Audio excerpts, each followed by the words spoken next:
சீரகமும் சோம்பும் வந்து ஈச் ஒரு 3/4 டீஸ்பூன் எடுத்து வச்சுருக்கிறேன். அதையும் இந்த மிக்சியில் போட்டு இதை முதல்ல ஒரு சுற்றிடலாம். மிளகா, உப்பு, இஞ்சி, சீரகம், சோம்பு அரைப்பட்டுருச்சு. பவுடராக தான் பண்ணியிருக்கேன், தண்ணி ஊற்றலை. இப்போ அதே மிக்சிலேயே அதோடையே இந்த கடலைப்பருப்பை போட்டு ரொம்ப நைஸாக இல்லாமல் ஓரளவுக்கு குறப்பாக அரைச்சி எடுத்துகிட்டு வந்துடுறேன். தண்ணி ஊற்ற வேணாம். வேணும்னா 1 ஸ்பூன் அல்லது 2 ஸ்பூன் தண்ணி தொளிச்சிக்கலாம். தண்ணியே ஊற்றலை, கொஞ்சம் குறன்னு தான் இருக்குது. அங்கங்கே பருப்பு 1, 2 முழுசாக தெரியும், தெரிஞ்சால் பரவாயில்ல.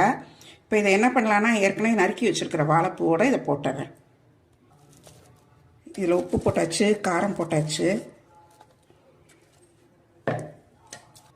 வெங்காயம் ஒரு மீடியம் சைஸ் பெரிய வெங்காயம் நறுக்கி வச்சுருக்கேன். ஒரு பச்சை மிளகாய் பொடியாக நறுக்கி வச்சுருக்கிறேன். அதையும் இந்த மாவோட கலந்துடலாம். கருவேப்பிலை, கொத்தமல்லி பொடியாக கட் பண்ணி வச்சுருக்கிறேன். இதையும் இதோட போட்டுட்டேன்.